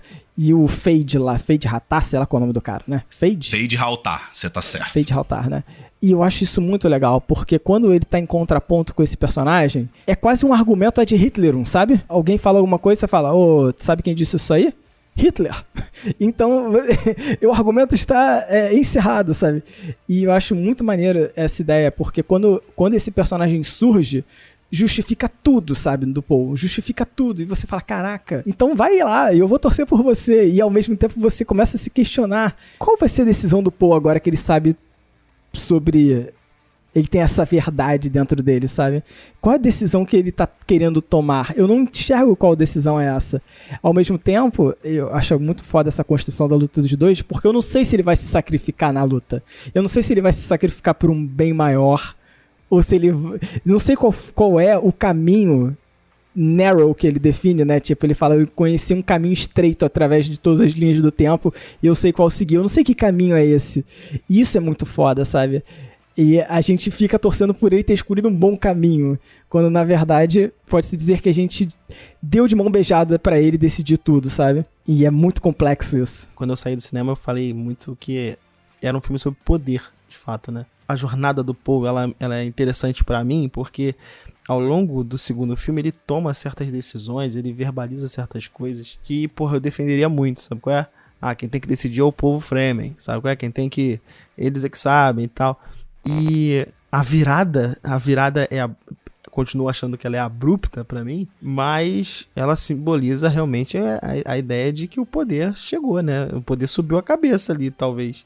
E essa dualidade, ela é muito, muito interessante pra mim. Só acho que a gente tem pouco tempo de filme do momento, sei lá, conceitual mais interessante pra mim, que é a ideia desse confronto. Ele assumiu essa posição, mas beleza... os personagens estão achando disso, sabe? É pouco tempo disso, porque ele se consolida muito rápido, sabe? Não sei se é assim no livro, mas enfim, estamos falando do filme. É poderoso, funciona, mas eu acho que, cara, perdemos um tempo interessante aqui. Mas eu acho engraçado você cobrar isso do filme quando a gente vê esses movimentos acontecendo naturalmente na história, né? Tipo, sim. A ascensão de Hitler, sabe? Não foi tão rápido assim também. Mas... Pô, foi bem rápido. Foi bem rápido. Não, a gente tem que ver que o filme, eu até peguei aqui exatamente as datas, ele se passa num período de 3 anos. Tá? Então, o ataque acontece mais ou menos ali no início de 10.191, né? E a história termina no final, novembro, dezembro de 10.193. Isso, 10.193, depois da guilda. No livro ou no filme? No livro. No filme, é tudo em um ano, a impressão, né? Que Tá. no máximo, porque né? a menina tá grávida, né? O tempo todo, né? rápida. Então, porque no livro é um pouco diferente. É interessante a construção que o Villeneuve escolhe fazer pro Paul também, porque o Paul, ele é um personagem muito complexo. E eu acho interessante que o Paul é tão complexo, ele coloca um personagem tão bobo como o Barão ali junto. Eu acho que é justamente pra gente entender a complexidade do Paul. Do que o Paul pode ser. O Paul é o tropo clássico do White Savior, né? Do Salvador Branco. A gente até falou um pouquinho lá atrás. Que é a coisa é o último samurai, né? O cara que vem de fora, normalmente vem do ocidente, né? E vai salvar tudo. Esse termo, ele vem até de um poema lá do século XIX. E que fala sobre o peso do homem, que o homem branco tem no mundo. Né? Que ele tem que levar a civilização para os povos bárbaros e tal. Confiança do homem hétero é forte demais. A confiança do homem branco do ocidente é fortíssima. E uma das grandes discussões que tem em cima de Duna é se o Paul é um White Savior ou não. Né? E aí tem gente que entende pra todo lado. Mas o Villeneuve, pra mim, fez uma escolha. Puxando até algumas características do Paul, do Messias de Duna, né, do segundo livro, até onde eu sei, adiantando já algumas coisas que ele coloca, né? Então, no livro, o Paul ainda é uma coisa muito dúbia pra gente, né? Ele ainda é esse cara, de certa forma, sonhador e tal, que tem uma questão pessoal envolvida ali, mas no filme, isso tudo, pra mim, tá bem mais óbvio, né? O Paul, no momento que... Tem uma cena, pra mim, muito marcante disso. A Shani cobra que o Paul, né, seja parte daquele povo, né? Porque é isso que ele quer ser parte daquele povo, ele quer ser um Fremen também. E aí tem uma cena marcante pra mim que ela vai encontrar com ele e ele tá usando o anel do Duque. Quando percebe que ela tá chegando, ele imediatamente tira o anel e guarda. Ou seja, ele tá querendo esconder que ele não tá ali só pra...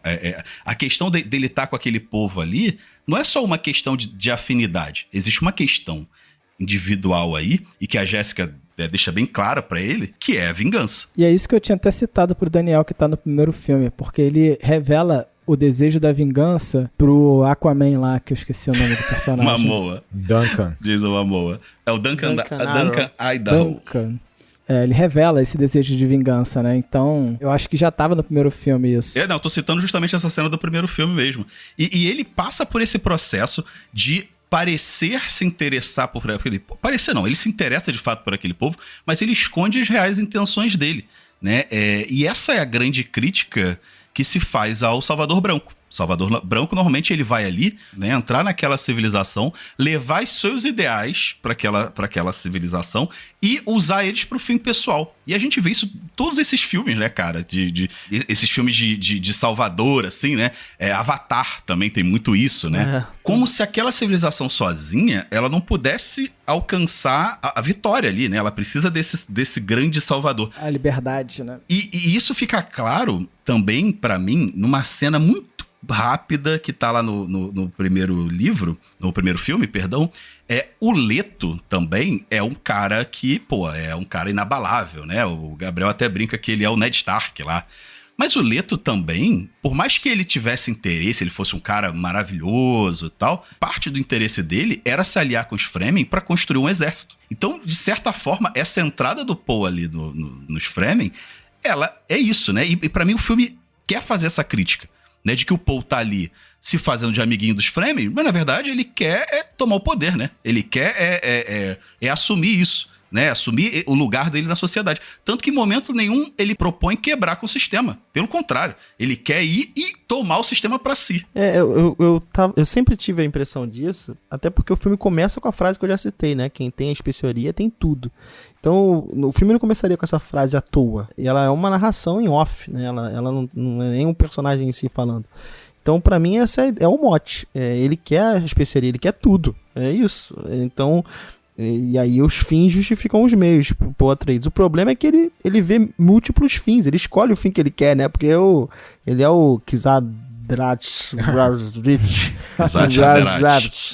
Cara, eu acho que até o Villeneuve, ele faz uma escolha também, eu concordo. E é engraçado você imaginar, pelo que eu fui compreendendo, né, a respeito dos Fremen, ele faz uma escolha que teoricamente reforça tudo isso que o Caio tá falando e ao mesmo tempo enfraquece, né? Tipo, porque assim, ele vai centrando tudo ao redor do Poe e ele realmente sugere no filme que se não fosse o Poe, os Fremen não teriam aquelas vitórias, não teriam avançado contra os Harkonnen. O que é interessante porque é uma escolha deliberada do Villeneuve, já que no livro não é bem assim, né? Tipo assim, os Fremen têm uma estrutura muito mais avançada que nos parece no filme, né? Tanto é que eles têm uma relação e um contrato, vamos dizer assim, com a própria guilda espacial, eles têm sua tecnologia, eles têm um plano tão estabelecido, cara, que é isso, eles têm um cálculo de quanto de água eles precisam para transformar a Duna num paraíso, para você ver o nível da coisa. Ele é uma sociedade que não trabalha a ideia de indivíduo, né? É uma questão de comunidade a tal ponto que você negligencia isso. Cada um tem sua função. E você achou que não ia vir a panfletada? Essa pautinha comunista. Calma que tem mais. Pra ter água suficiente lá é só morrer muita gente, né? Porque vai enchendo aquele lago lá. É que no livro não é assim, né? No livro não é assim que o lago que a água há no lago, né? Eu tô brincando. Então, assim, eu acho interessante quando ele diminui essa importância dos Fremen, né? Cara, é dito claramente que os Fremen, numa batalha contra os Sardaukar lá, eles destroem os caras. É tipo um nível muito superior dos Fremen. Enquanto no filme, eles colocam meio que o Duncan fala que eles são meio se equivalem, vamos dizer assim. Então, o que faz o Villeneuve? Ele diminui essa autonomia dos Fremen e isso naturalmente dá mais força ao Poe e esse arco do Poe que a gente imagina que vai levar a uma decadência ali dos próprios Fremen, né? Ele está usando os Fremen de uma forma deliberada para sua vingança, para sua tomada de poder, né? O que é bastante cruel, sabe? De alguma maneira, né? Eu acho que é menos consciente do que vocês colocam, sabe?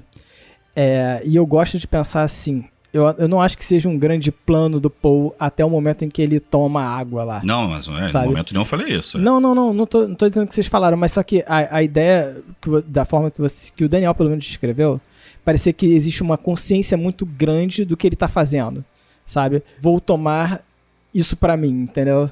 É isso que eu quero. Não é que ele sabe exatamente o que ele está fazendo. Eu acho que ele tem muito claro o objetivo que ele tem, sabe? Desde o início, sabe? Mas eu acho que até esse objetivo é um desejo lá no fundo, sabe? Que ele não tá expressado em palavras, é esse o meu objetivo. Ah, sim, ele sente isso, sim.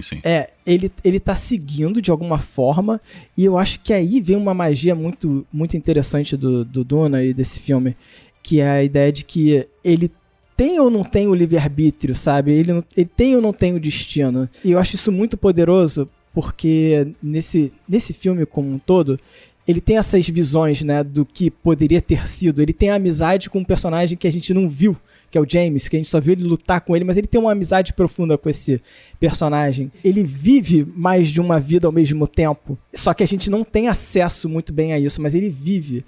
E eu acho que isso traz uma complexidade para esse personagem, que as coisas não estão tão conscientes assim pra ele, sabe? E aí ele vai segue um fluxo. Ou está consciente demais. Esse é o grande contexto. Ele acaba consciente demais. Ele sabe exatamente. Depois, ele sabe exatamente o que ele tá fazendo. E essa é uma discussão, exatamente a mesma discussão que a gente teve na chegada. Lembra disso? Que a gente teve essa mesma discussão na chegada?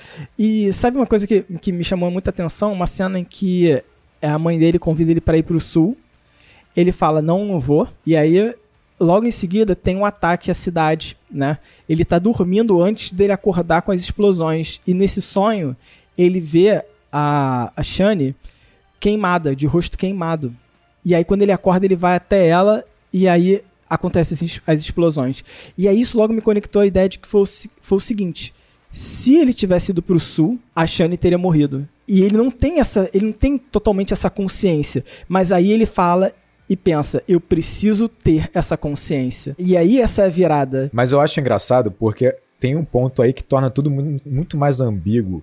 Porque assim, ele afirma categoricamente ao longo de todo o primeiro filme e parte desse filme agora, que ele tem consciência de que a questão do Messias é uma construção política das Bene Gesserit. Eu ia falar exatamente isso. O outro ponto ele tanto tem consciência disso, né, que ele se sente traído pela mãe por ele ter sido, e ele tem clareza disso, construído para ser esse Messias, ainda que tenha sido realmente uma atitude rebelde da Jéssica, não seria ele, né, o Messias teoricamente planejado pelas Bene Gesserit, não seria, de fato, mas ele vai incorporando, né, esses elementos dessa profecia por meio das visões dele, de uma forma interessante, porque ele não tem a consciência de que tudo foi muito construído, né, politicamente falando, né. Outro ponto que eu acho engraçado é o seguinte, e aí o Daniel falou sobre a chegada, eu acho muito legal, que é assim, a gente imagina que o Paul, quando vai tomar água da vida e tal, ele vai ter uma visão, essa visão não de um tempo linear, né? Ele vai ver o tempo passado, presente e futuro como uma coisa só, que vai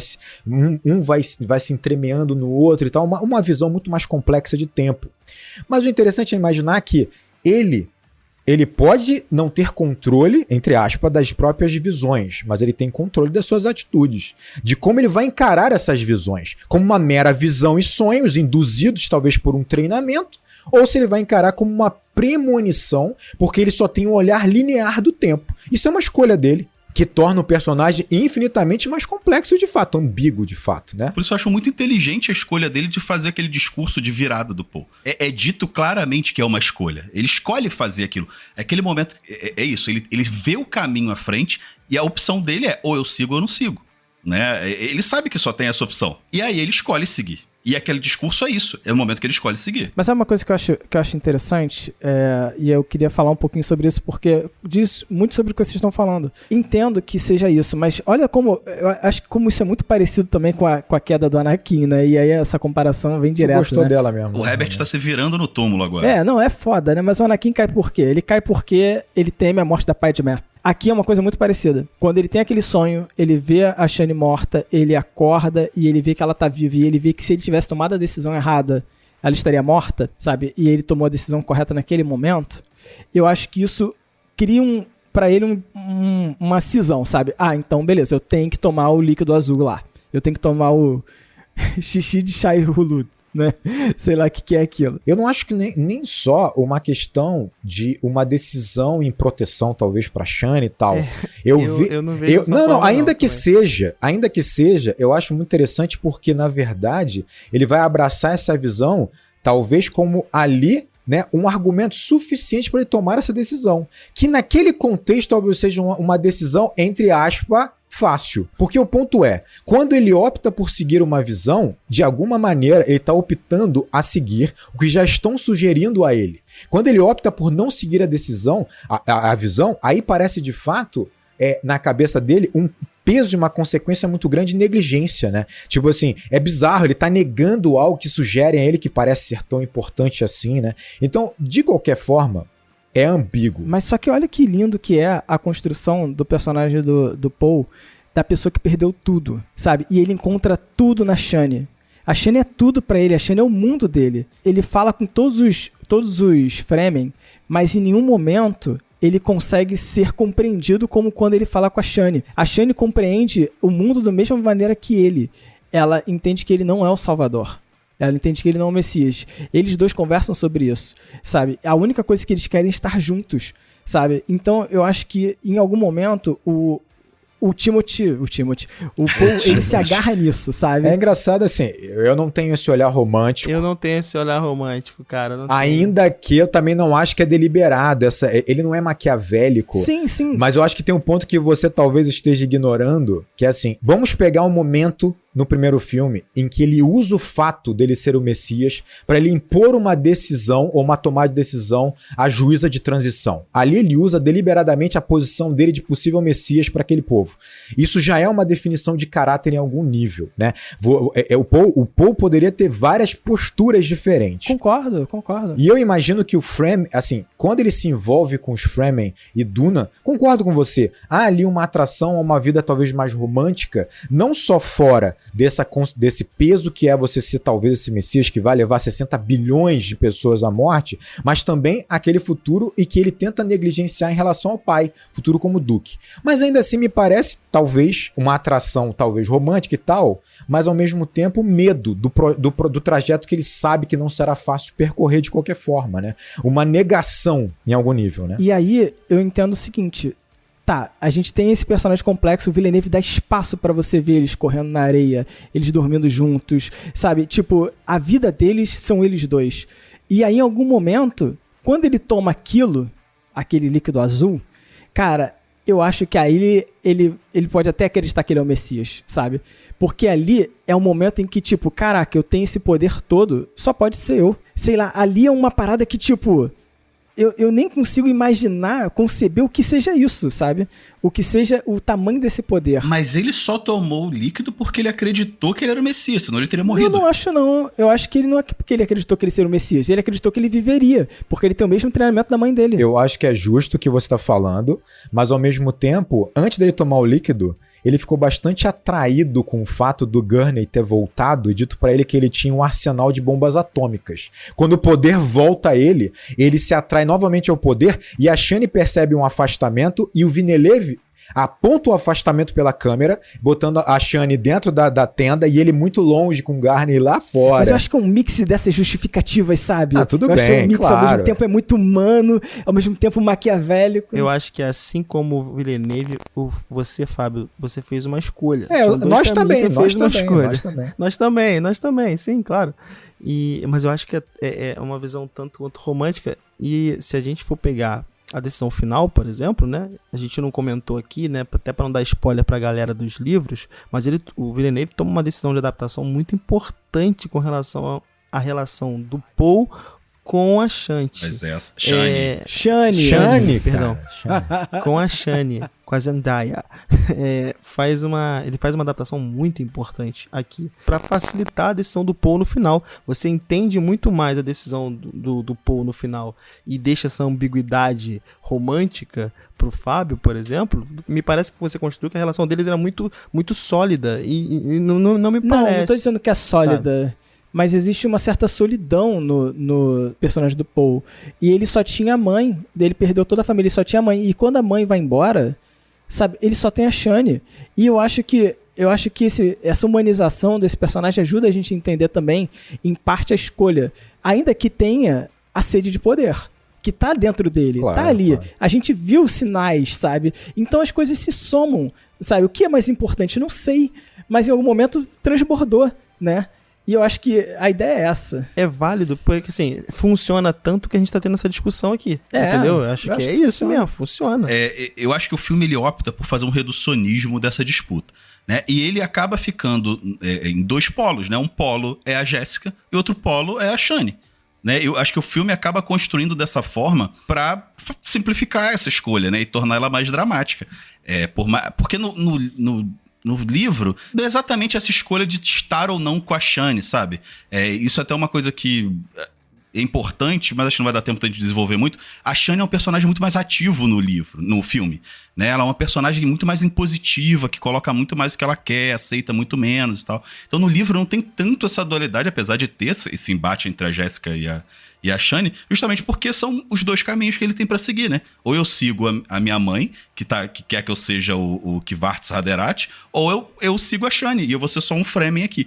E aí, pra mim, ele, em determinado momento, entende que ele tem que fazer essa escolha e ele faz. E eu acho que, não lembro se foi o Rodrigo que falou, que muito bem, no momento que ele volta a ter algum poder ali, ele percebe que ele consegue tomar o poder.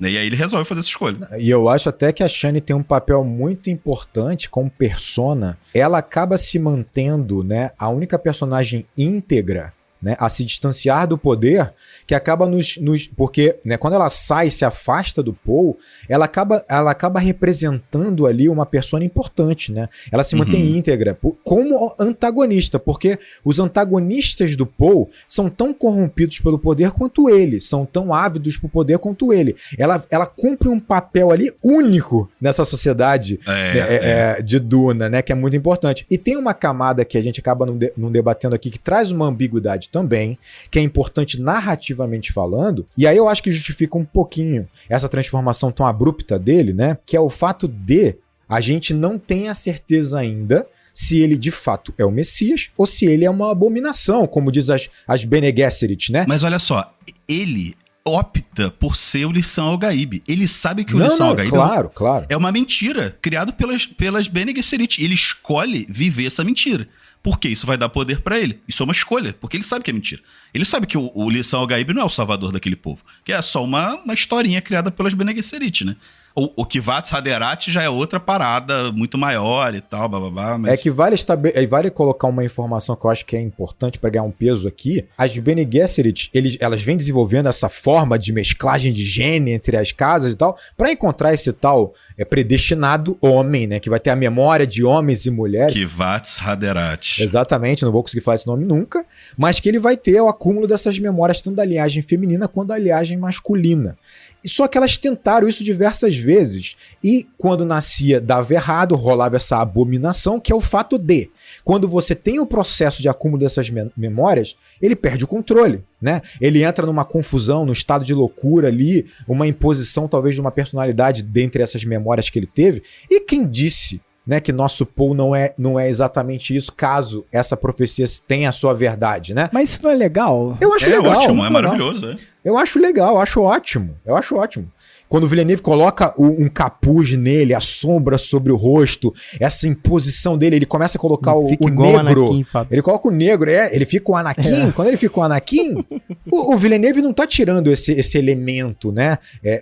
Da questão da abominação, né? Vamos dizer assim. Eu acho muito bom, a ambiguidade é maravilhosa aqui. Só que eu acho que o Villeneuve ele faz uma escolha também de marcar que o Paul não é um herói. Né? Ele deixa isso muito claro no filme. Claro. Pra mim, não resta dúvidas, né? Mas é muito foda quando ele marca que não é um herói, mas ele coloca um vilão tão acentuado, mas tão acentuado, que você não tem como encarar o Paul como se não fosse um herói. Mas você sabe, e aí cria uma ambiguidade dentro de você. Manobra isso covarde. É foda. Mas olha só, mas isso parece que o Herbert contando pra gente, o Villeneuve, falando pra gente, olha só, você acha que o mal é isso aqui? Essa coisa boba aqui? Não. O mal, às vezes, tá de um jeito muito mais sutil, de um jeito muito mais perigoso. Né? Porque o Barão... levar liberdade para um país, para um planeta. Exatamente. Levar o paraíso para um planeta. Querendo levar a democracia para os lugares. Levar a democracia. Como disse a reverenda, o sobrinho do Barão, a gente consegue controlar. O Paul não. E Exatamente. engraçado que o Villeneuve também sugere isso quando ele coloca tanto humor no Stilgar. Vocês estão achando isso aqui engraçado? É divertido? Mas olha quão perigoso ele é. Olha quão perigoso essa persona é. Eu achei a guinada do Stilgar, eu achei uma merda. Achei uma merda, cara. Que isso, eu acho Eu achei a incrível. guinada, porque ele não é esse personagem no primeiro filme. Não importa. Não, importa pra mim, porque assim... Gostei da frase, ele- importa pra mim. Porra, eu vi o filme. Pô, mas ele tá lidando com estrangeiros. Com estrangeiros ele é de uma maneira. Então, mas aí olha que tá, olha o perigo disso. Não sei se existe isso no livro. Tô falando da adaptação do filme em específico. Acontecer agora em 2023. Você tem um personagem que ele, visualmente, ele se assemelha muito a um personagem árabe, e você está basicamente dizendo que o Messias, você está tornando a relação desse povo ou desse personagem para com o Messias algo jocoso. Isso me incomodou muito porque essa não é a relação que esse povo tem para com o Messias. Não é isso, não é comédia, sabe? E no filme, as pessoas riam no cinema quando o personagem do Javier Bardem Mas aparecia. é engraçado, pô. Sabe? É engraçado, mas eu acho que não deveria ser, sabe? Até pra dar um peso. Mas o Villeneuve fez uma escolha inteligente ao fazer isso também. Ele fez um corte nos framing. Ele coloca essa diferença em frames do sul e do norte, que isso não tem no livro, né? Então ele consegue, ele mostra que aquele povo não é todo igual, né? Isso é importantíssimo. Tá bom, ele mostra que o povo não é todo igual, não tem esse livro, mas cara, qual é o personagem framing do sul que tem tanto tempo de tela quanto o Javier Bardem pra fazer Tudo esse bem, contraponto? não, eu concordo, existe. não acho que a tua crítica tá infundada. A Zendaya. A Zendaya, né? A Zendaya é do Shani. sul desde quando? Não é, mas Zendaya ela é do- representa os céticos, né? É. Ok. Ela Ah, representa entendi. o Você tá cético. colocando um contraponto dentro da própria Sociedade do Sul, onde teoricamente tem os fanáticos, né? E aí, Isso. uma figura mais equilibrada, né? Com uma fé mais sólida, mais justa, né? É, de fato não tem. né? Eu acho que não precisaria. Beleza, você ter uma cena que soa como comédia, eu acho legal. Agora, a parada. E se tornou um meme. Funcionou pra caramba do ponto de vista da divulgação do filme, então, pô, funcionou pra caramba. Eu só acho que é perigoso. É perigoso esse olhar. É um olhar mais cético quanto à religião, sabe?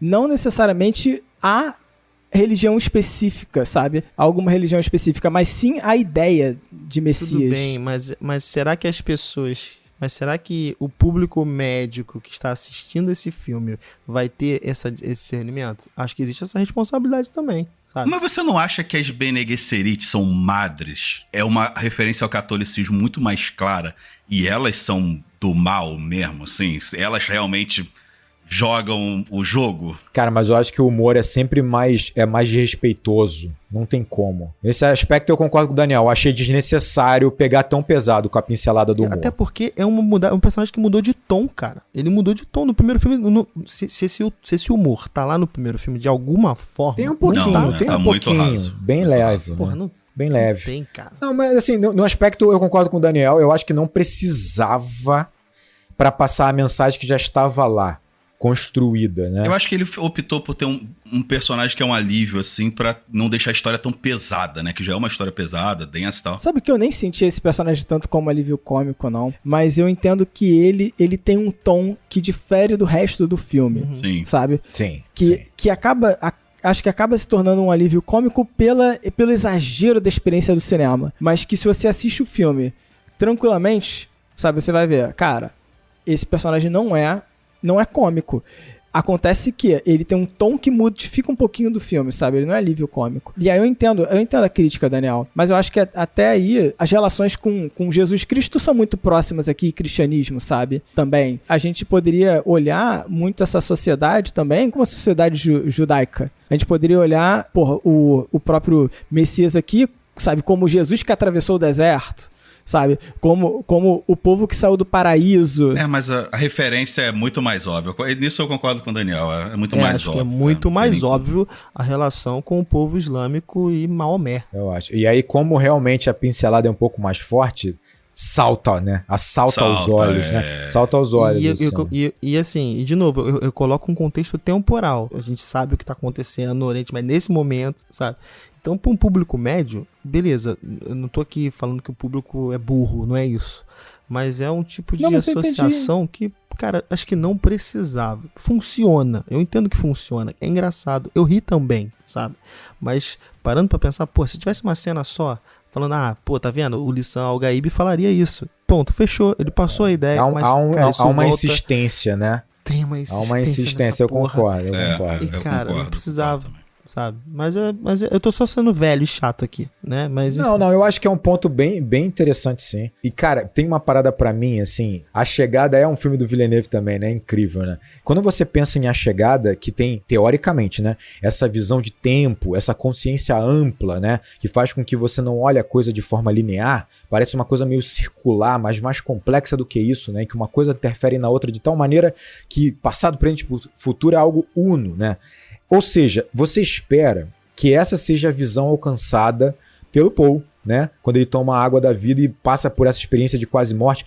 A Jéssica passa por essa experiência de quase morte também, em que ela consegue, né, sobreviver por conta do treinamento dela. Que, aliás, eu acho a solução para a filha dela espetacular, da água ter afetado o feto. Isso não tá no filme, no livro necessariamente, né? Do feto conversar com ela, de fato, assim. Então, mas isso foi uma solução muito inteligente pra coisas que acontecem no Exato. livro. Aí que, eu acho uma solução muito inteligente. Mas, cara, aí você imagina assim, quando ele passa por essa experiência de quase morte, e teoricamente talvez venha se tornar esse Messias, você imagina isso, né? Pronto, ele vai enxergar tudo dentro desse fluxo superior, amplo, de não encarar mais o tempo como algo linear. Só que o engraçado é que a partir daí, as atitudes dele, as decisões tomadas por esse ser teoricamente supremo, é circular sim, mas circular de uma maneira tão humana, tão quase ordinária, no sentido de que você vai terminar com o Villeneuve mostrando corpos empilhados e sendo queimados como no início da franquia lá atrás. Ele tá repetindo um processo de opressor, né? Repetindo um processo de tomada de poder, né? E sacrificando não só, né, os inimigos, mas os próprios aliados, né? Essa tomada de poder sendo repetida nesse universo, né? Como mais um imperador, né? Quem será o próximo, né? Que vai cometer essas mesmas atitudes de exploração. Cara, é sensacional essa parada, porque no fundo é tão humano, não é divino, é humano nessa faceta de divino que ele tem, né? Porque de fato ele tem todos os poderes acumulados. Ele tem bomba atômica, ele tem a posição de Duke, ele tem treinamento de Bene Gesserit, ele tem treinamento de Mentat. Ele tem tudo. É bizarro, é muito foda essa ironia que o Villeneuve destaca mais, assim, tipo, como é pequeno no fundo, né? Que é uma busca de poder. No final ele tá só buscando poder, né? E sabe a beleza do seguinte, por isso que eu vou um pouco contra o Fábio, e eu acho bom essa divergência, porque o filme dá isso. Cara, no fundo, ele não absorveu porra nenhuma do que é ser Fremen. No fundo, o que subiu nele, o que extravasou é o Harkonnen que ele tem nele, o sangue dele. Sabe? Essa que é a verdade. Ele não absorveu nada como Fremen. Nada como comunidade. Nem do pai, né? Nem mal do pai. Mal do pai. Inclusive, isso é uma coisa recorrente no livro. Tem vários momentos que eles falam, você parece muito com seu avô. Porque parece que o avô dele que era o grande conquistador, né? E aí a referência dele não é o pai. Porque o pai dele é um cara carismático, conquista no carisma. E o Paul não é esse cara, né? Ele vai conquistar pela força, né? E eu lembro da frase do pai dele no cemitério, né? Quando ele fala que um líder não escolhe liderar, né? Ele é escolhido. E você vê justamente o Paul entrando e escolhendo liderar. E sabe por quê, Rodrigo? Que vai tudo voltar ao mesmo ciclo? Provavelmente vai tudo voltar à mesma situação de antes? Porque ele não escolheu atacar o sistema, Rodrigo. Exatamente. Porque o sistema que é o problema.